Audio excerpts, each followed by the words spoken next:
자, 핀테크와 블록체인.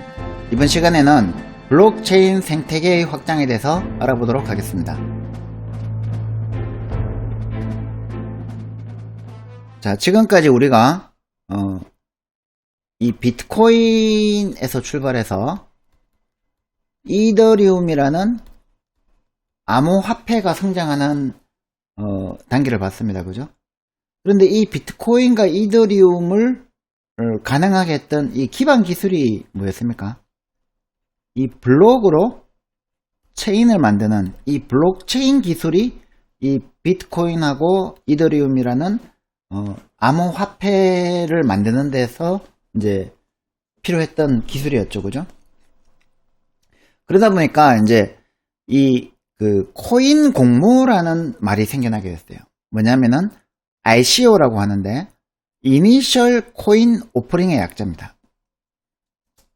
이거는 IPO에서 따왔어요. IPO는 Initial Public Offering의 약자인데 최초 공개 제안이잖아요. 그죠? 이거를 이제 우리말로 하면 주식 공개, 주식 공모라고 할 수 있습니다. 그래서 이 코인을 만드는 사람들이 특정 프로젝트, 대표적으로 이제 이더리움이 있는 거죠. 이 특정 프로젝트를 진행할 계획을 발표하고, 계획을 어떻게 발표합니까? 백스를 발표하는, 화이트 페이퍼를 발표하고 거기에 필요한 코인이나 토큰을 판매하는 거예요. 그래서 자금을 모으는 겁니다. 그러면 이제 우리가 전통적인 IPO 하고 지금 이제 새로 생겨난 ICO하고 어떻게 다른가 한번 보면은, IPO를 하려면은 기업을 만들어야 되죠. 그죠? 회사를 차려야 됩니다. 창업을 해야 됩니다. 그 다음에 이 창업을 한다는 것 중에서도 법인, 그러니까 기업 중에서도 개인 사업자도 있고 뭐 이제 여러 가지 사업자의 형태가 있는데 법인이라는 사업자 형태를 가져야 됩니다. 이 법인을 가지면 우리가 개인은 사람으로서 인격을 부여하죠. 그죠? 법에서. 마찬가지로 법에서는 인격을 부여하는 겁니다. 인격이 있다는 거죠. 법인격. 그러면은 이 기업이 법인을 설립해가지고 그 회사의 주식을 발행을 하는 겁니다. 어디다가? 시장에다가. 이 시장은 증권시장이 되겠죠. 그죠? 증권시장에다가 발행을 하는 겁니다. 이걸 이제 상장한다고 하죠. 그죠? 장에다가 올린다고. 그러면은 증권시장에 이게 이제 상장을 하면은 투자자들이 자금을 그 회사의 가치에 맞게 투자를 해주는 거죠. 이런 모든 것들이 엄격한 법제도에 의해 가지고 진행이 될 수 있습니다. 그러니까 어렵죠. 우리나라 코스닥 코스피하고 코스닥 상장사들 다 합쳐봤자 10,000개가 안 됩니다. 그죠? 근데 이제 ICO는 어떻게 하느냐 하면은 내가 이제 프로젝트를 하겠다. 비트코인이나 이더리움 같은 그런 코인을 만드는 프로젝트를 하겠다라고 이제 화이트 페이퍼를 써요. 백스를 써요. 그리고 나서 그거를 이제 인터넷에다가 올려요. 아무데나. 그러면은 그걸 본 사람들이 야, 그 아이디어 괜찮은데 해가지고 코인을 줘요. 비트코인이나 이더리움을 주는 거죠. 그러면은 이 코인이 가치가 있잖아요. 그죠? 그러면 이 사람들이 이걸 받아가지고 팔아서 현금화하거나 아니면 이제 그 코인 자체를 가지고 뭔가를 계속해서 개발할 수 있겠죠. 그죠? 자, 이런 이제 ICO가 대세가 되면서 뭐가 사라졌냐면은 여기서도 중개자가 사라졌죠. 즉 뭐가 사라졌습니까? 증권사가 사라졌죠. IPO를 하려면은 이 IPO를 주관하는 주관 증권사가 필요하거든요. 예를 들어서 뭐 대신증권이면 대신증권에다가 내가 이제 우리 회사 주식을 팔아줘라고 해서 기업이 이제 의뢰를 합니다. 그러면 이제 대신증권이 막 기업 가치를 분석하고 뭐 이렇게 가지고 투자 보고서를 만들고 이제 투자자들한테 그거를 공개를 하죠. 그죠? 그러면 이제 투자자들은 이 기업을 믿는 겁니까? 이 정보사를 믿는 겁니까? 이 증권사를 믿는 거죠. 그래서 투자자가 이 증권사가 이 기업을 제대로 분석했겠거니라고 믿고 이 증권사가 제시한 기업 가치를 예를 들어서 한 주에 어떤 회사는 뭐 5천원, 어떤 회사는 뭐 5만원, 어떤 회사는 500만원 이렇게 이 회사는 이만큼 가치가 있습니다라고 대신증권이 대신 판단 이거 이름이 대신이네. 대신 판단해 줍니다. 그죠? 그런데 이제 ICO를 하면 이 개발자가 이 개발자 혹은 개발팀이 그냥 화이트 페이퍼를 던져요. 백서를 하나 던져요. 그러면은 수많은 투자자들이 코인 투자자들이 이 백서를 보고 믿을만하네 하고 직접 투자를 하죠. 중간에 아무도 없어요. 이 백서의 내용이 맞는지 검증한 사람도 없고 이 백서를 던진 이 개발자들이 실제로 그걸 구현할 수 있는 능력을 검증하는 회사도 없고 아무것도 없이 그냥 P2P 거래를 해버리죠. 피어2피어 거래를 할 수 있죠. 그죠? 그래서 중개자가 사라졌다라는 아주 큰 장점이 있는 반면에 중개자가 수수료 얼마나 많이 떼가겠습니까? 그죠? 그런데 이제 이 중개자를 사라지는 반면에 그 모든 위험은 코인 투자자들이 다 안게 된 거죠. 그래서 이게 이제 증권거래사, 증권거래소 내지는 증권사를 통하지 않는 이 투자의 민주화가 이루어진 것인가? 아니면 21세기 튤립 버블인가? 지금은 한 2년 정도, 4, 5년 정도 지나면서 이쪽에 가깝다라는 게 지금 밝혀졌죠. 사실 암호화폐에 대한 안 좋은 시각이 생긴 것도 다 이것 때문에 생긴 거라고 봐도 무방할 정도입니다. 이게 이제 최초는 2013년에 한번 시작됐는데 가장 이제 의미 있는 ICO가 누구였냐면 비텔릭 부테린이에요. 그러니까 2014년에 그 이더리움을 이 친구가 2013년 11월에 백서를 만들었다 그랬죠. 그죠? 백서를 공개했어요. 그죠? 그리고 이제 이더리움이 최초로 론칭된 건 2015년이거든요. 그러니까 2013년에 백서를 이렇게 만들고 나 이 프로젝트 할래요 라고 했는데 돈이 있어야 되잖아요. 그죠? 사람도 있어야 되고 돈도 있어야 되고. 그래가지고 이걸 개발할 수 있도록 이제 투자 좀 해주세요라고 했어요. 그게 이제 최초의 의미 있는 ICO가 된 거죠.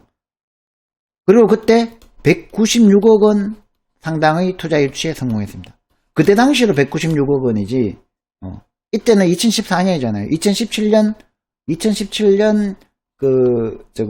코인이 한창 이래 떡상할 때의 그 가치로 따지면은 196억이 아니라 뭐 한 2조 정도 투자 유치를 받은 거죠. 지금 비텔릭 부테린의 자산 가치가 한 4조 정도 된다고 하니까 이때 받은 게 상당 부분 그 중에 일부에 불과할 뿐이잖아요. 그죠?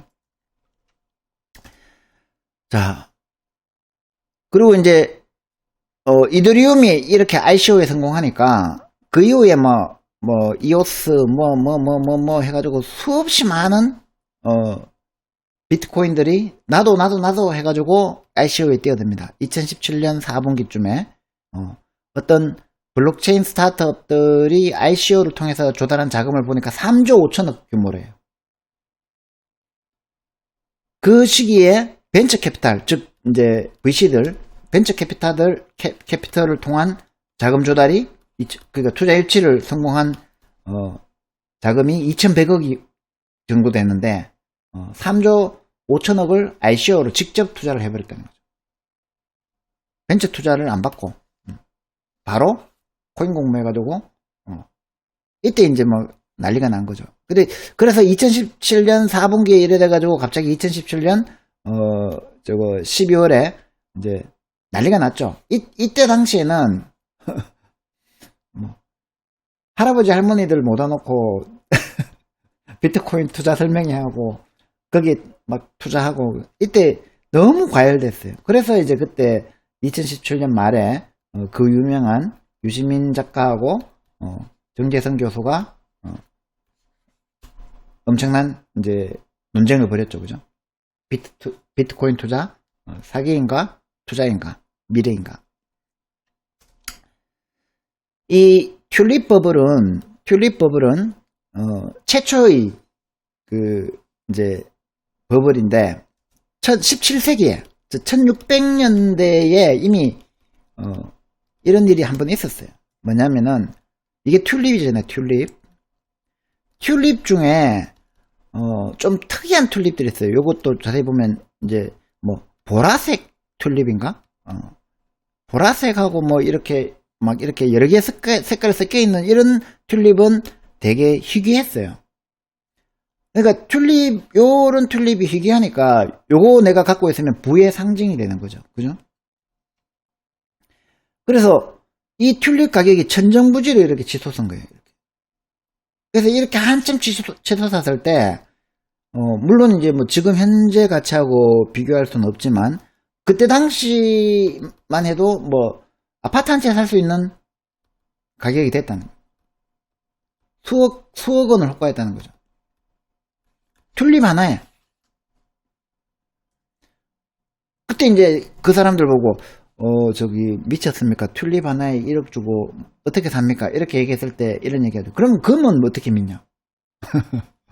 금이나 튤립이나 다를 게 뭐냐? 하면서 뭐 미친 듯이 튤립에 투자를 했죠, 그죠?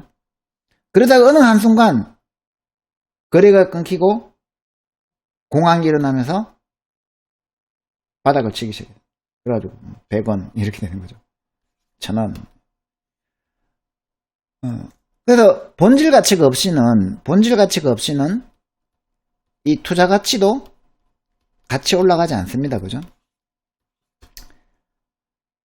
그래서 이제 그 비트코인이 2017년 12월쯤에서 그 한참 그 뭐 하루에 2배씩 뛰고 막 이러다가 급락을 하게 되죠. 그죠? 자, 그러나 이 급락하는 이게 이제 비트코인하고 이더리움이 본질 가치가 그러면 암호화폐가 본질 가치가 없었냐? 그렇진 않다는 거죠. 지금 떨어졌다가 다시 이렇게 올라와가지고 지금 이때 한참 올랐을 때는 2,500만원 뭐 2,600만원 이렇게 하다가 지금 한 반토막 정도 나가지고 한 1,000만원 정도 합니다. 그죠? 비트코인은. 이더리움도 뭐 150만원인가 200만원까지 올라갔다가 지금 한 40만원 정도 합니다. 네. 그 버블 붕괴 이후에 3년 동안 아직도 코인 한 개당 1,000만원 40만원 정도 유지하는 거 보면 본질 가치가 완전히 없지는 않다는 거죠. 그죠? 그런데 우리가 이때까지 쭉 살펴본 바에 의하면 기술적 이 본질 가치가 분명히 존재해요. 효용 가치도 있고. 그리고 또 한 가지 또 중요한 사건이 하나 생깁니다. 탈중앙화 자율 조직, 즉 DAO, Decentralized, 중앙 집권이 없는 Autonomous, 자율적인 조직, Organization. 그래서 우리가 원시 시대에는 이제 그 우리 역사 공부해 보면은 굉장히 부족 중심의 이렇게 국가였죠, 조직이었죠, 그죠? 그러다가 이제 중세시대로 오면서 어떻게 됩니까? 우리 수업 시간에 항상 배웠죠, 그죠? 왕권 강화. 즉, 중앙 집권 체제. 이런 거를 구축했는 거를 위대한 왕이라고 하죠, 그죠? 자, 거꾸로 돌아가자는 거죠. 이제는, 만약에, 우리가 이제 정부는 뭡니까? 권력을 가지고 있는 곳이죠. 이 권력은 어디에서 나옵니까? 모든 권력은 국민으로부터 나온다. 그게 우리나라 헌법 제1조죠, 그죠? 그래서 국민들이 쭉 있는데 이 국민들이 직접적으로 권력 행사를 할 수가 없잖아요. 그래서 정부라는 인위적인 조직에다가 우리가 권력을 몰아줍니다, 그죠? 투표를 통해서. 그리고 기업은 사장이 있죠. 그리고 이제 주주가 있죠. 오너. 주주가 오너고 사장이 있고 그 사장이 직원을 고용하죠. 편의점도 마찬가지입니다. 그죠? 점주가 있고 알바가 있죠. 항상 각각 을이 있고 어떤 조직이든 그 조직이 생기면 반드시 권력 구조가 생깁니다. 그죠? 모든 권한을 누군가가 이렇게 쥐고 행사를 해야 되고죠. 그러면 이 권한 자체를 참여자 모두에게 공평하게 분할시킬 수 있을까요? 이건 원시 시대에도 불가능했었어요. 왜냐하면 원시 시대도 조그맣게 이렇게 구분되어 있었지만 여기에 족장이라는 게 있었죠. 족장님이 권한을 다 가지고 있죠. 그 원시 시대 이전에는 인간 사회라고 볼 수가 없죠. 그죠? 그냥 동물하고 똑같지. 그러면은 즉 사회라는 게 생기면, 국가라는 게 생기면, 어떤 조직이라는 게 생기면 항상 이렇게 피라미드 조직이 된다는 거죠. 왜냐하면 어떤 권력을 행사할 수 있는 의사결정 체제가 필요하니까. 그죠? 이거를 뭐 대통령이 하든 의회가 하든 의회, 국회 또는 대통령, 대통령제를 하는 데도 있고 의회제를 도입한 데도 있고. 그죠? 어쨌든 항상 이런 피라미드형 권력 조직이 생길 수밖에 없는 게 조직의 생리인데 조직의 쓴맛을 봐야 되잖아요. 그죠? 그런데 우리가 D앱으로 구현한 스마트 계약에 동의하는 조직은 누군가가 권력을 독점할 수가 없죠. 그래서 D앱으로 구현한 스마트 계약의 아래서 대동단결하자. 그게 이제 최초의 Decentralized Autonomous Organization DAO, 즉 탈중앙화 자율 조직을 만들 수 있다라고 해서 이제 부테린하고 이더리움에 참여하는 이 초창기 참여자들이 이제 더 DAO라는 조직을 만들었어요. 실제로 DAO를 만들자 해가지고 더 정관사 더를 붙여가지고 고유명사로 만든 거죠. 더 DAO라고.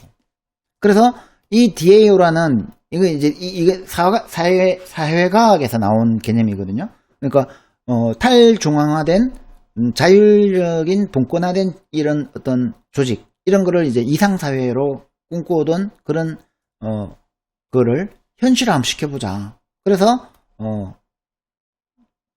2015년에 이제 더 DAO를 만들어서 이제 이더리움이라는 플랫폼 안에, 이 이더리움 안에 단순히 암호화폐만 있는 게 아니라 화폐를 기반으로 해서 이제 토큰, 그 다음에 가스, 뭐 그런 거, 그리고 계약자, 중재자, 이 중재자가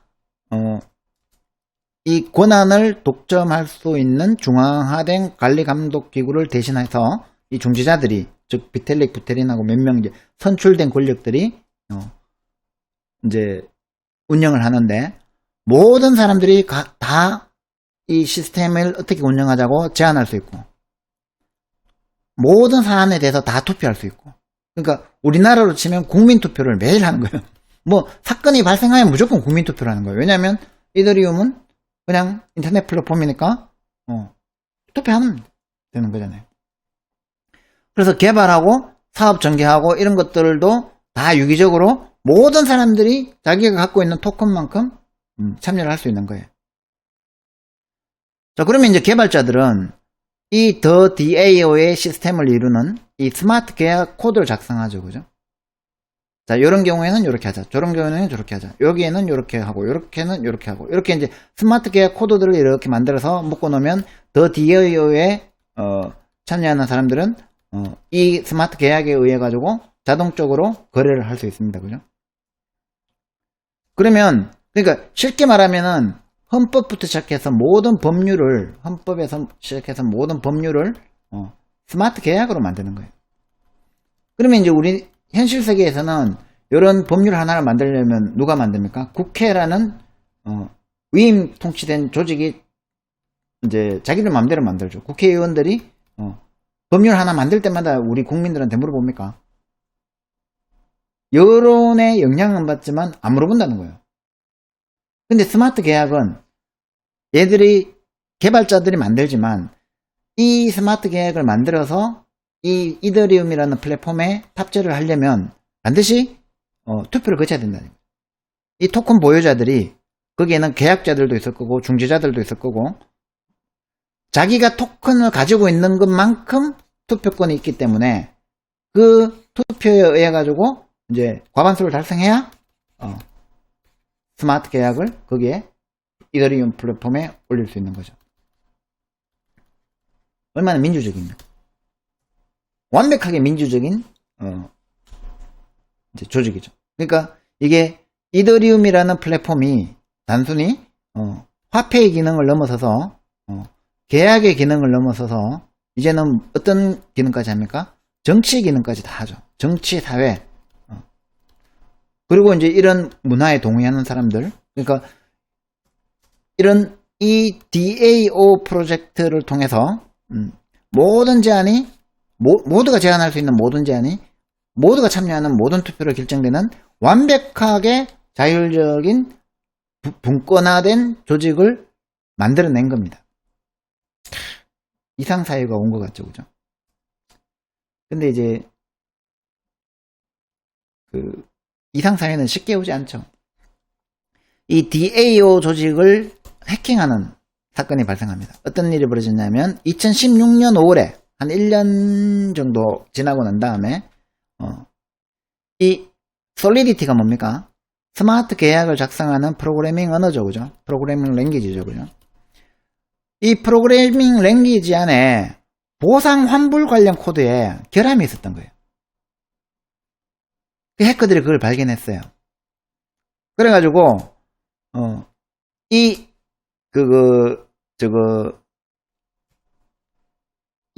DAO 스마트 계약 중에서 이 환불을 재기함수라는 걸 이용해가지고 무한 반복을 하면 계속 환불 받는 거예요. 돈 주고 돈 받고 돈 주고 계속 환불 받는 거예요. 그래서 불과 몇십 분 만에 약 360만 이더가 이 스마트 계약으로 인해가지고 빠져나갔어요. 그래서 저기를 이용한 환불 공격 해가지고 당시 그때 빠져나간 게 360만 이더가 당시 시세로도 800억 원 정도 규모가 됩니다. 지금 규모로 따지면 한 8조 정도 됩니다. 그러면 이제 해킹 사건에서 이때 이제 이더리움 가격이 여기서 여기까지 쭉 떨어지죠, 그죠? 그리고 이제 요 해결하고 난 다음에 다시 올라갔는데 또 신뢰가 떨어졌으니까 많이 떨어졌죠, 그죠? 계속 떨어졌죠, 그죠?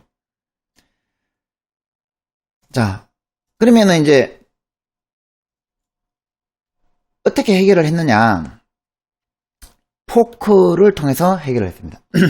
이 포크라는 게 뭐냐면 포크는 이렇게 해서 찍어내는 거잖아요, 그죠? 그래서 어떤 프로세스가 있으면 그거를 이제 자식으로 분화시키는 거를 이런 걸 포크라고 해요. 그래서 소프트 포크를 하는 방법이 있고 이 소프트 포크를 하려면 이전 버전과는 계속 호환을 유지하면서 업데이트합니다. 윈도우즈 우리가 10 쓰고 있는데 윈도우즈 11 쓰면서 윈도우즈 10에 있는 모든 소프트웨어들을 다 쓸 수 없어. 오버워치도 안 되고 롤도 안 되고 아무것도 안 돼. 그러면 윈도우즈 11 깔겠습니까?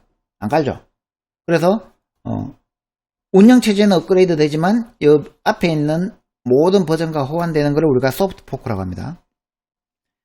자, 그래서 아까 이제 이더리움 플랫폼에 어떤 계정에 지금 360만 이더가 들어가 있어요. 근데 아직 이걸 빼지는 못했어, 해커가. 이렇게 빼돌리긴 했는데 자기 계정으로 빼돌리긴 했는데 이 돈을 환전은 못했어요. 그래서 이 해커 계정을 묶어버리는 거예요. 그러니까 빨리 패치를 해가지고 이제 요 계좌가 포함된 거래는 다 막아버렸어. 거절해버렸어. 그러면은 이 해커는 이 돈을 인출할 수가 없죠. 근데 문제는 인출을 못하더라도 이 공격 당해가지고 돈 뺏긴 사람들, 이 사람들한테 돌려줘야 되는데 그것도 안 되잖아요. 왜냐하면 이 계좌가 포함된 거래를 다 막아야 되니까. 정상 거래라는 거를 이거를 되돌려주는 거를 막으려면 얘가 빼가는 것도 막을 수가 없겠죠, 그죠? 그래가지고 이제 난감해진 거예요. 그러면은 방법은 뭐냐면 하드포크, 아까 얘기했던 대로 윈도우즈 10 개발하다가 윈도우즈 11 하면은 사람들이 이제 10의 거를 전부 다 쓸 수 있도록 생각한다고 믿을 거잖아요. 그죠? 그래서 윈도우즈 안 하고 도어즈 1 이래가지고 새로운 운영체제를 출시해버리면 되잖아요. 그죠? 대신 윈도우즈 10에 있는 거는 그대로 가지고 이렇게 합시다. 윈도우즈 11까지 만들었어. 윈도우즈 11까지 출시했는데 윈도우즈 11 다음에서 윈도우즈 12를 만들고 이제 포기했어 하고 도어즈 1을 만드는데 윈도우즈 10에서 가져오는 거예요. 그러니까 윈도우즈 11에서 사용했던 모든 것들은 다 무효화되는 거죠. 그죠? 마찬가지로 이 하드포크는 이전 버전과의 호환을 완전히 단절해버린. 그래서 특정 시점으로 되돌아가는 거죠. 이제 해커가 해킹을 시작해가지고 그 돈을 인출해 나간 요 시점이 있을 거 아니에요. 그죠? 그러면은 지금 이제 이까지 지나왔단 말이에요. 그죠? 인출 못하게 막아놨단 말이에요. 그죠? 여기서 되돌려가지고 여기서부터 다시 시작하자는 거죠. 이 사이에 벌어진 정상거래는 여기서 다시 계약을 하면 되잖아요. 다시 계약해서 다시 실행하면 되잖아요. 요것만 빼고 다시 쭉 실행하면은 이제 지금 현재 상태로 오는데 요때 발생했던 요 거래만 없어지는 거죠. 그죠? 그게 하드포크를 하면 되죠. 그죠? 그럼 이거는 뭐가 문제냐? 해커가 돈을 인출하기 이전 시점으로 모든 것을 되돌린 다음에 그 이후로 있었던 정상거래는 리플레이를 하면 되지 않느냐? 근데 이게 쉽지 않다는 거죠. 왜냐하면 Decentralized Autonomous Organization이라며 독점적인 권한이 아무도 없다며 자율적이라며 그런데 이거를 되돌려? 원칙을 지켜야지. 만약에 그러면 비슷한 사건이 발생되면 또 되돌릴 거야? 그렇게 되돌릴 것 같으면은 결국에는 국가하고 뭐가 달라? 정부하고 뭐가 달라? 이런 이제 비판이 생긴 거죠. 그래서 이 DAO에서 권한이 독점되지 않고 우리가 임의로 거래에 개입하지 않는다라는 원칙을 지켜야 된다. 이런 원칙주의자들이 있는 거예요. 그래서 이 사람들은 그러면 너거는 돌아가라. 나는 안 돌아가. 이제 2016년 7월 20일 날 192만 번째 블록을 기점으로 이더리움이 첫 하드포크를 합니다. 그래서 쭉 가다가 다시 되돌아와가지고 이제 이렇게 갔어요. 그죠? 근데 너것만 가. 나는 안 가. 이래가지고 여기서 계속 가는 사람들이 있다는 거죠. 그래서 그런 사람들을 우리가 이제 이더리움 클래식이라고 부릅니다. 그러니까 이제 이더리움 클래식하고 이더리움은 같지만 완전히 이제 달라진 거죠. 이런 문제가 생긴다는 거죠. 그 이후에는 더 많은 문제가 생깁니다. 뭐 큐텀 이런 이제 사기에 가까운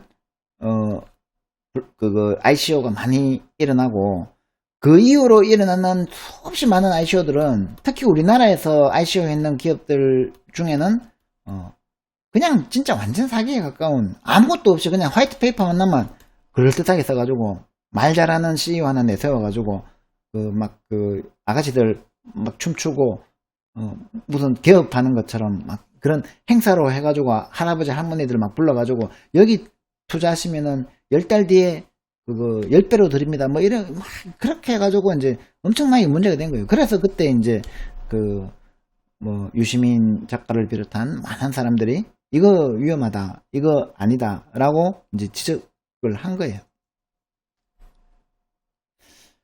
그러니까 그거는 암호화폐와 기술에 대한 어떤 지적이라기보다도 우리가 이제 돈이라는 거, 자본주의 사회에서 돈이라는 건 굉장히 중요한 거잖아요. 뭐하고 결부가 되냐면 항상 욕망이라는 거하고 결부가 되잖아요. 그죠?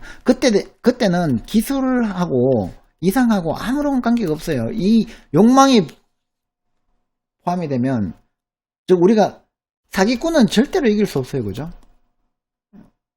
아무리 우리가 주의하고 조심하더라도 사기치려고 마음먹은 사람들한테는 절대 이길 수 없습니다. 자, 그 다음에 이제 마지막으로 한 가지 더 여러분들이 꼭 알아야 될 게 이겁니다. 프라이빗 블록체인. 프라이빗 블록체인은 뭐냐면은 자, 한번 이때까지 온 거를 쭉 보고 생각을 해보니까, 자, 금융기관 입장에서 봐봐요. 은행을 배제하고 증권사를 배제하고 자기들끼리 암호화폐를 만들겠다고? 별로 기분이 안 좋죠. 그런데 한번 이제 실제로 돌아가는 거 보니까 이 블록체인 즉 암호화폐를 우리가 만들면 되겠네. 우리가 만들어서 우리가 발행하면 되잖아. 그러면 우리 그 은행 전산 시스템 있죠? 그거 엄청나게 비싸거든요. 운영하는데 얘들 이 전산 시스템 운영 비용을 다 줄이잖아요. 그 다음에 신뢰도 확실하게 더 높아지겠죠. 그리고 정부기관 입장에서도 한번 생각을 해보세요. 그러니까 화폐라는 걸 딱 걷어내고 딱 생각을 해보면 블록체인에 한번 쓰면은 위변조가 안 된다고? 그럼 우리 동사무소 가면은 저거 수입 인직하면서 찍는데 이거 300원 받잖아요. 그죠? 이거 왜 받아야 돼? 어차피 이거 스캔해가지고 PDF 파일로 만들어서 업로드 할 건데 그냥 블록체인에다가 써버리면 되잖아요. 공문서들. 특히 대학 같은 경우 우리 가짜 학위 많잖아요. 가짜 학위. 우리 그 유명한 타블로에게 묻는다. 타진요 있죠. 그죠? 타블로의 학위를 아무도 안 믿어. 졸업장 보여줘도 안 믿어. 이 졸업장이 위조된 거 아니라는 거 어떻게 증명할래? 이래 버리니까 미치는 거죠. 그죠? 타블로 입장에서는. 근데 블록체인에 딱 쓰면은 아무도 위변조가 안 된다면서요. 그러면 학위, 졸업장, 그 다음에 주민등록 등본, 모든 문서, 특히 근로계약서, 알바하고 점주가 서로 계약을 맺는 이 근로계약서 같은 거는 이더리움으로 써버리면 강제 집행도 돼버린다는 거죠. 돈 주겠다 해놓고는 돈 안 주고 튀는 사람이 없어진다는 거죠. 악성 이제 먹튀가 사라진다는 거죠. 게다가 그렇게 따지고 보니까 기업들 입장에서는 이거 완전히 새로운 산업이 되는 거예요. 왜냐하면 SCM이라고 했어요. 이게 이제 Supply Chain Management, 공급 체인망이라고 하는데, 자, 자동차 산업을 한번 생각해 봅시다. 현대자동차가 있는데, 현대자동차는 완성차를 만들지만 이 자동차에 납품하는 현대자동차에 납품하는 납품기업들이 수만 개의 기업이 있다는 거예요. 근데 그러면 납품업체들은 그냥 만드냐? 또 수만 얘들한테 이렇게 따지면은 1차 벤더, 2차 벤더, 3차 벤더까지 따지면은 수만 개의 기업이 있는데, 자, 현대자동차에서 이제 리콜을 해야 돼요. 뭐냐면은 좌회전 깜빡이가 잘 안 눌려져. 그러면 그 좌회전 깜빡이 누가 납품했지? 모델에 누가 납품했지? 현대자동차가 추적해보니까 이 기업이 납품했네. 너희들 나쁜 놈이야 라고 하려고 하는데 이 기업이 나 안 했어요. 그건 우리가 납품한 거 아닌데요. 사고 발생하는 거 딱 보고 어떤 사기꾼이 여기 현대자동차한테 가가지고 요거를 자기 회사가 아니고 이 회사가 했는 걸로 해킹한 거예요. 위조한 거예요. 우리는 절대 납품한 적 없어요. 하면 누구를 믿어요? 무슨 말인지 알겠죠? 완전히 새로운 개념의 산업 응용 분야가 자꾸 생기는 거예요. 아까 얘기했던 대로 전 세계에 있는 모든 대학들이 컨소시엄을 만들어서 자기들이 발행하는 졸업장을 발행해주는 블록체인을 만들면 어떤 학생이 언제 입학했고 그게 어떤 수업을 들어가지고 학점을 뭐 받았고 이런 거를 다 블록체인에 트랜잭션으로 기록하는 블록체인을 만들면 이제 여러분들 학교 들어가가지고 100원 내고 졸업장 뽑을 필요가 없죠. 그죠? 그래서 이제 이런 정부기관이나 금융기관이나 기업들이 이구동성으로 블록체인은 진짜 좋다. 그런데 한 가지만 배제하자. 다 참여도록 공개할 수는 없다. 왜냐하면 정부기관에서 만드는 문서들을 그러니까 예를 들어서 이제 주민등록 등본을 다 다 공개해가지고 남들이 다 볼 수 있으면 이 사람이 어디 있어 이사했고 현재 주소가 어디고 이런 거 다 볼 수 있으면 안 되잖아요. 그러니까 허가받은 사람들만 들어와서 정당한 허가권을 획득해서 볼 수 있도록 하자. 참여할 수 있도록 하자. 그래서 허가형, 폐쇄형, 아니면 이제 우리끼리 모여가지고 가자. 컨소시엄형. 이렇게 이제 하는 것들을 우리가 프라이빗 블록체인이라고 부릅니다. 그래서 이제 그 대표적인 프라이빗 블록체인이 하이퍼레저라고 있습니다. 그 레저, 원장이죠. 이 원장에는 꼭 돈 거래만 적는 거 아니에요. 뭐든지 다 적을 수 있는 원장이 있는데 하이퍼레저라는 거죠. 하이퍼. 가상 굉장히 강력한 원장이라는 거죠. 그래서 이 오픈소스 업계의 거장 리눅스 재단이 주도해가지고 오픈소스 기반으로 프라이빗 블록체인 프로젝트를 주도하고 있고 금융, 물류, 제조, 사물인터넷, 인공지능 모든 분야에 대해서 스마트 계약을 구현할 수 있는 기술을 이제 만들고 있고 굉장히 큰 프로젝트예요. 그 중에서 제일 유명한 게 이제 하이퍼레저 패브릭이라는 이제 그 프로젝트가 제일 유명합니다. 이거는 이제 원래 IBM이 만들다가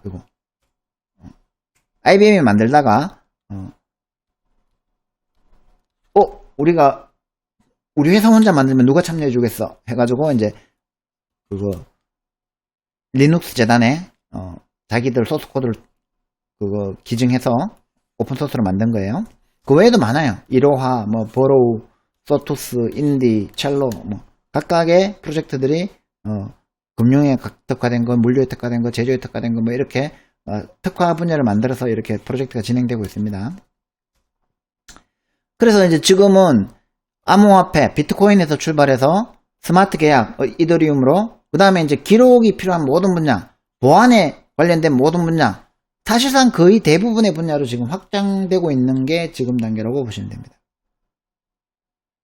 자, 그래서 이 비텔릭 부테림이 처음에 했던 얘기, 자, 내가 보니까 비트코인은 분산 합의 수단이다.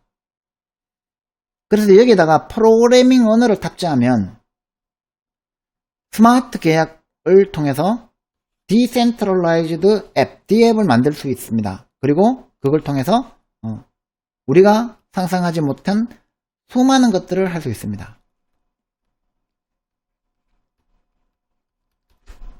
이 말이 검증이 됐죠, 그죠? 그래서 이제 여러분들이 이제 기회가 많은 거예요. 오퍼튜니티가 여러분들한테도 많은 거예요. 아직까지 아주 대규모의 혁신들은 이제 이미 많이 벌어졌고 누군가는 또 하고 있을 거지만 작은 혁신들은, 그러니까 여러분들 주변에서 발견할 수 있는 작은 혁신들은 아직까지 이루어지지 않았다는 거죠. 그래서 블록체인으로 할 수 있는 일이 굉장히 많아요. 그래서 여러분들이 이번 강의를 듣고 내 주변을 돌아보고 내가 불편한 게 뭔지 한번 생각해 가지고 이 블록체인으로 할 수 있는 혁신을 만들어내면 좋다는 겁니다.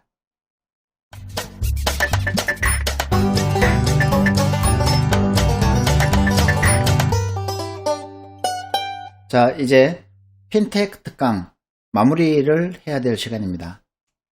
제가 이제 다시 또 오른쪽으로 돌아왔는데요. 4시간 동안 이제 핀테크와 테크핀이라는 주제로 여러분들한테 특강을 했는데요. 어떻게 보면 이제 핀테크와 테크핀이 이제 서로 같은 배를 타고 다른 방향으로 노를 젓는 이 두 사람의 모습과 비슷하죠, 그죠? 지금까지 우리는 이제 금융의 역사는 아주 오랜 시간 동안 발전을 해왔고, 그리고 지금도 계속해서 진화해 나가고 있습니다. 하지만 또 암호화폐라든지 이런 이제 블록체인 기술이라든지 이런 걸 통해서 또 엄청난 혁명을 또 예고하고 있습니다.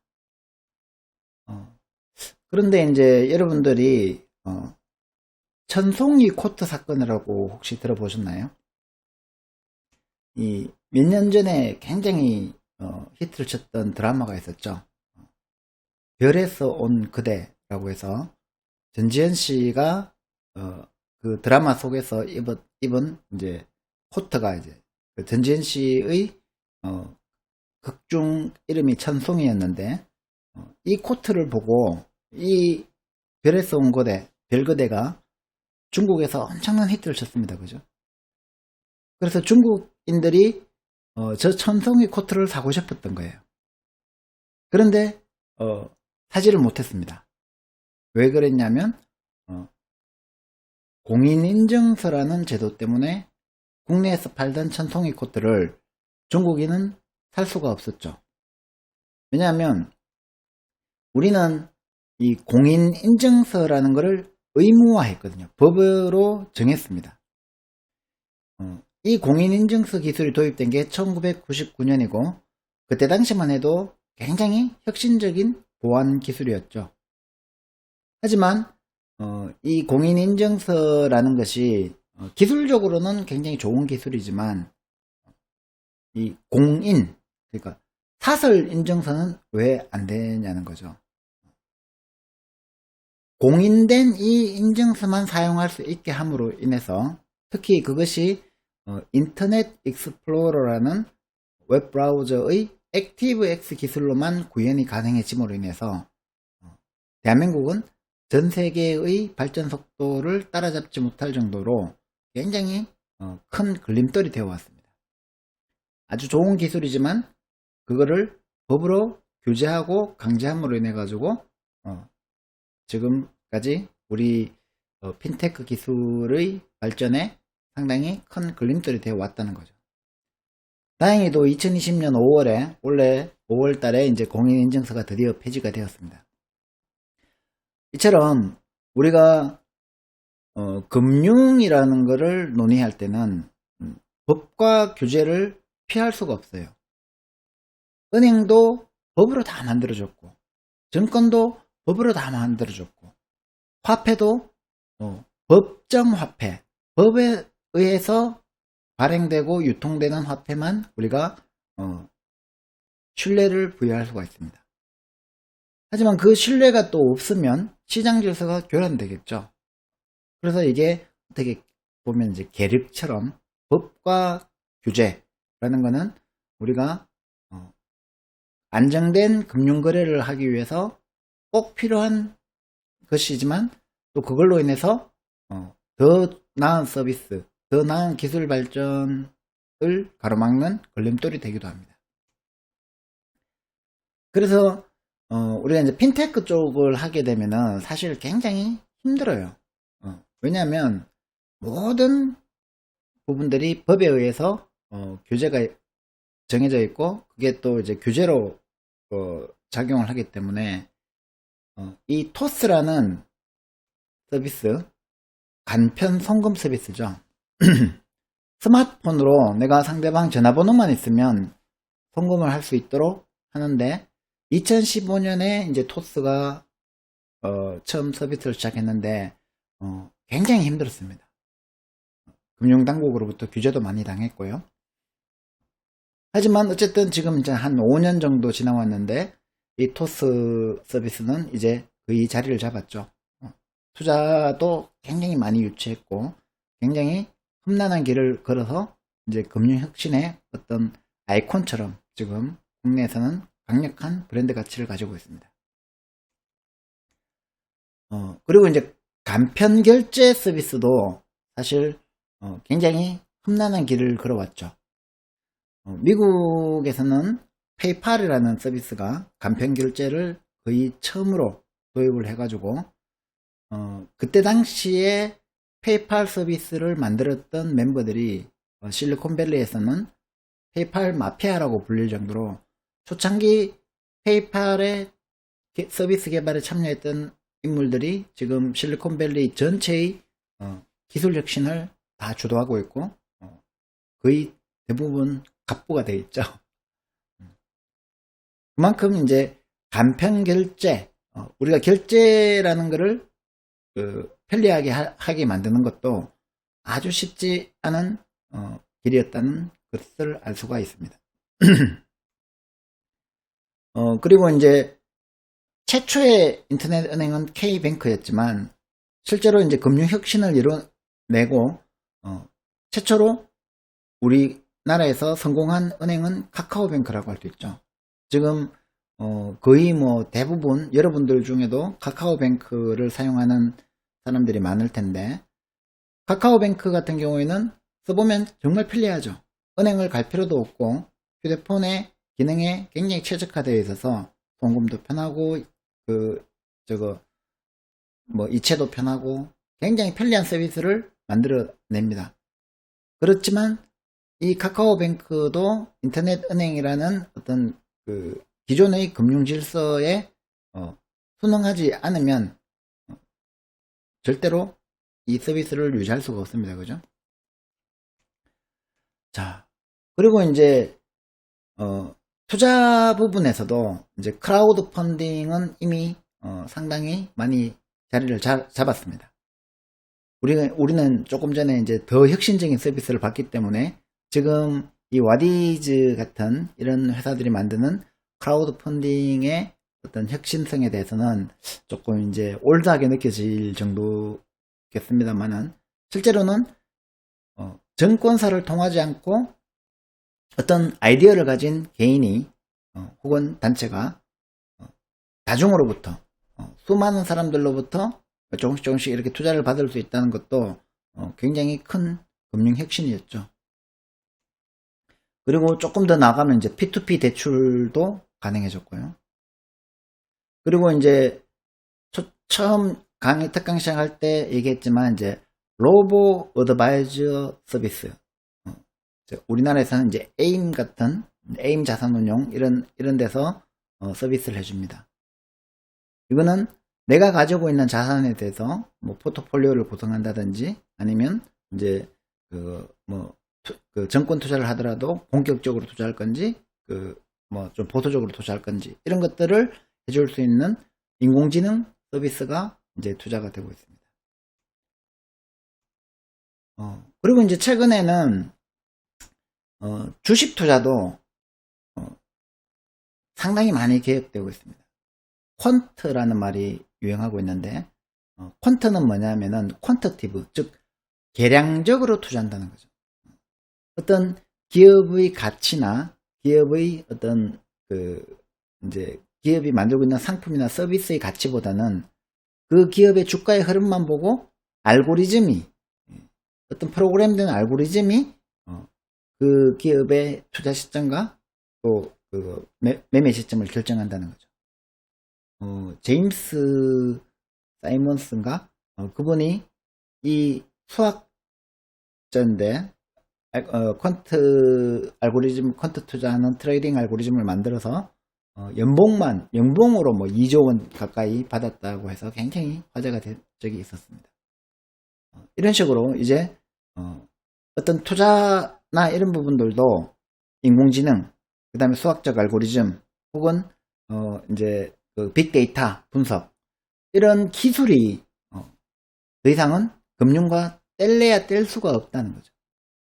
아무리 규제가 있고 아무리 이제 신뢰가 필요한 그런 이제 특수한 분야지만 금융 분야는 이제는 기술이 그 많은 부분들에서 혁신을 일으킬 수 있고 이미 그런 혁신을 일으킬 수 있는 단계까지 와 있다는 거죠. 그래서 이제는 단순한 혁신, 이노베이션만으로는 안 된다. 그것을 넘어서는 파괴적 혁신, 디스트럽티브 이노베이션 혹은 혁명에 가까운 변화가 다가오고 있다는 거죠. 레볼루셔너리한 그런 금융혁명의 시기가 다가오고 있습니다. 그래서 우리가 처음으로 나온 혹은 처음으로 성공한 암호화폐인 비트코인에 대해서 자세히 알아봤습니다. 비트코인은 2009년 1월에 이제 제네시스 블록이 만들어지고 지금까지 안정적으로 서비스가 되고 있습니다. 초창기에는 이 비트코인이라는 것을 이제 뭐 가상화폐라는 말도 쓰고 해서 우리가 신뢰할 수 없었지만 지금은 적어도 기술적인 측면에서 사토시 나카모토가 얘기했던 제3자의 중개, 제3자의 신용 배서가 필요 없는 개인 대 개인 간의 거래를 보증해 줄 수 있는 암호화폐로서의 기능, 일렉트로닉 캐시로서의 기능은 충실히 해내고 있다는 것을 알게 되었습니다. 그리고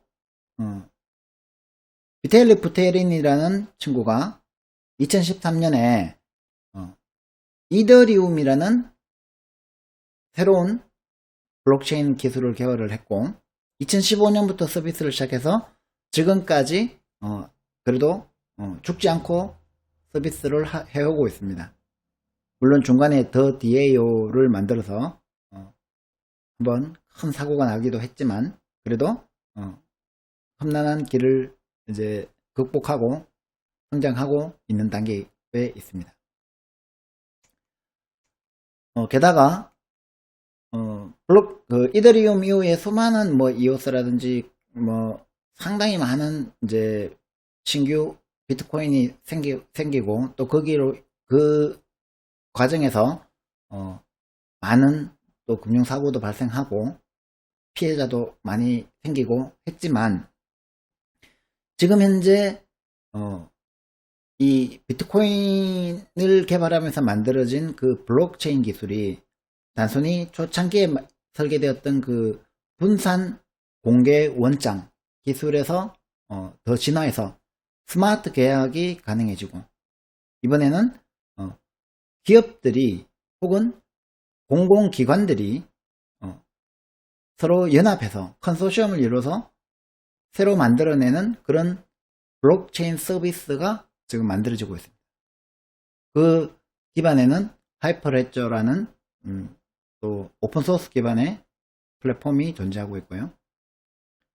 그래서 여러분들이 지금까지 얘기 들었던 그 많은 플랫폼에 관련된 그 기술들, 그러니까 화폐, 암호화폐 또는 스마트 계약, D앱 이런 거를 기준으로 우리가 지금 현재 생활하고 있는 이 생활에서의 금융 서비스들을 혹은 우리가 지금 이제 그 생활 속에서 신뢰가 필요한 많은 부분들, 예를 들어서 이제 여러분들이 요즘은 이제 코로나 시대라서 대부분의 대학이 근무를 다 폐쇄를 했죠, 그죠? 그리고 ID 카드, 출입 카드가 있는 사람들만 출입을 하도록 하죠, 그죠? 그 이제 QR 코드 생성해서 스마트폰으로 출입 카드를 하는 대학도 꽤 있을 겁니다. 자, 그러면 그 QR 코드는 발급하고 또 그걸 인증하고 하는 거를 어떻게 할까요? 그런 부분도 이제 블록체인으로 할 수 있다는 거죠. 그리고 알바들 수없이 이제 계약이 안 지켜져서 임금을 못 받는 저임금 노동자들 이런 부분들도 이제 금융거래를 우리가 스마트 계약으로 체결하게 되면 이렇게 피해를 입는 경우를 줄일 수가 있겠죠. 그 외에도 수많은 응용들이 있습니다. 예를 들어서 내가 인디 밴드다. 인디 밴드가 음악을 만들어서 팔려면 어떻게 해야 되죠? 그거를 대가를 받을 수 있는 방법은 지금 멜론이나 이런 음원 공급 서비스를 이용할 수밖에 없습니다. 하지만 비트코인 플랫폼에다가 혹은 이더리움 플랫폼에다가 내가 그 음악을 업로드하고 그 음악을 다운로드하면은 한번 플레이할 때마다 0.001원을 내한테 이체해달라 라는 스마트 계약을 개발해서 서비스를 하게 되면 직접 거래가 가능해지는 거죠. 혹은 그런 서비스를 만들어서 인디 밴드들한테 아주 저렴한 수수료를 받고 저작권료를 아주 다 인디 밴드가 가져가게 할 수 있다는 거죠. 그죠? 그래서 이런 디지털 컨텐츠에 관련된 특히 이제 게임 분야, 게임 같은 것도 이제는 게임을 만들어서 배포를 할 때 어떤 직접적인 내 게임을 만드는 사람한테 나 혼자서 팔 수 있는 방법이 생겼다는 거죠. 그래서 이제 여러분들이 여기까지 특강을 들었으면 아주 이제 많은 생각들이 들 겁니다. 그래서 그러면 이제 이런 서비스도 괜찮지 않을까? 혹은 이런 아이템은 어떻지? 이런 아이디어는 실현 가능할까? 혹시 누가 다른 사람이 생각해 놓은 건 없을까? 이렇게 생각이 들 때는 이제 일단 특허DB를 한번 찾아보는 것도 굉장히 좋습니다. 지금 현재 핀테크 특허는 이게 이제 많이 이렇게 폭발하기 시작한 건 몇 년 안 됐어요. 그래서 한 최근 10년 정도만 보면은 이렇게 이제 핀테크 특허가 연간 한 2,000건 정도 관련 특허가 있는데 계속해서 출원 건수가 늘어나고 있다는 것을 확인할 수가 있습니다. 그리고 작년 2016년부터 갑자기 급증하고 있는 분야가 보이시죠? 저기 약간 이제 황금색 뜨고 있는 선이 블록체인 분야 특허 출원입니다. 그래서 2016년, 2017년에 갑자기 급증했고 2018년에 이제 피크를 찍었죠. 2019년에 조금 떨어졌지만 그래도 거의 한 400건 가까이 됩니다. 그죠? 그래서 지금 블록체인 분야에는 굉장히 많은 특허들이 지금 이제 아이디어들이 나오고 있습니다. 어떤 부분이 주로 나오냐고 보니까 이제 인증과 보안, 그러니까 아이덴티피케이션을 제공해야 되는 것, 지문 서비스라든지 뭐 이런 홍채 인식이라든지 이런 부분을 어떻게 블록체인하고 연결할 거냐라는 부분에서 또 많은 특허가 나오고 있고, 그 다음에 이제 금융 서비스를 개선하는 핀테크 분야, 자산관리 분야 이런 것들도 많이 나오고 있습니다. 그리고 아예 블록체인의 기반 기술, 플랫폼 응용 기술 이런 것들이 특허로 계속 나오고 있습니다. 조금 더 자세히 보면은 인증 보안 부분에서는 암호화, 위변조 검증 이런 부분들이 있고, 그 다음에 이제 그 밑에 블록체인 기반 기술을 보면 채굴 관련된 특허, 합의 즉 컨센서스 알고리즘에 관련된 특허, 스마트 계약에 관련된 특허, 그리고 블록체인 지갑에 관련된 특허 이런 것들이 계속 나오고 있다는 거 보이시죠? 연간 한 374건 정도면은 굉장히 많은 특허들이 지금 등록되고 있다는 겁니다. 그래서 여러분들이 이제 지금까지 한 이 여러가지 우리 암호화폐 기술, 그 다음에 블록체인 기술에 대해서 공부를 하고 그걸 가지고 지금 현재 우리가 사용하고 있는 금융 서비스들에 어떻게 접목시킬까, 혹은 반대로 내가 지금 현재 가지고 있는 어떤 아이디어를, 이 아이디어를 굳이 내가 현물 거래로 하는 게 아니라 코인으로 거래할 수 있는 방법은 없을까, 그런 것들을 이제 여러 가지 고민을 해보면 굉장히 좋은 아이디어들이 많이 나옵니다. 투표라든지 뭐 아니면 이제 여러 가지 아이디어들을 이제 검색해보면 찾을 수가 있으실 겁니다. 제가 강의 자료를 PDF 파일로 같이 드릴 텐데요. 거기에 보면 이제 참고 문헌들을 제시해 놨습니다. 그런 참고 문헌들을 같이 참고해서 좋은 아이디어와 좋은 창업 아이템을 찾을 수 있기를 바라시고요. 마지막으로 이제 이 말을 같이 한번 보도록 하겠습니다. 역사에는 공백이 없다. 자본주의가 성장을 멈추는 순간은 결코 오지 않을 것이다. 무한히 성장하기 위해서는 결코 소진되지 않는 자원 창고를 찾아야 하고, 원재료와 에너지는 고갈되지만 지식은 성장하는 자원이다. 지식은 사용하면 할수록 늘어난다. 유발 하랄이라는 사람이 호모데우스라는 책에서 한 말입니다. 여러분들이 이 중에는 분명히 아마 그 비트코인에 한번 투자를 해본 친구도 있을 거예요. 그 투자가 성공을 했던 실패를 했던, 지금 계속 투자를 하고 계시던 아니면 이제 투자를 그만뒀던 상관없이 한 가지 분명한 사실은 그건 같습니다.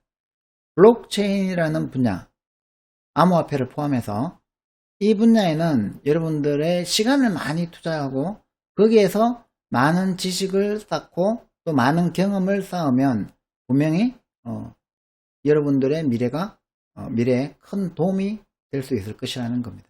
그래서 직접적으로 내가 이제 그 돈을 투자하기보다는 여러분들의 시간을 투자하고 여러분들의 노력을 투자해서 거기에서 새로운 기회를 발굴하고 또 새로운 경험을 축적하고 그렇게 해서 좋은 아이디어와 좋은 아이템을 가지고 경쟁력 있는 사람이 되기를 바라겠습니다. 4시간 동안 특강 들어주셔서 고맙고요. 11월 초에 그 캠프를 한다고 들었는데 거기에서 뵙도록 하겠습니다. 수고했습니다. Not me, oh wait now. Oh wait me. Not me, wait oh.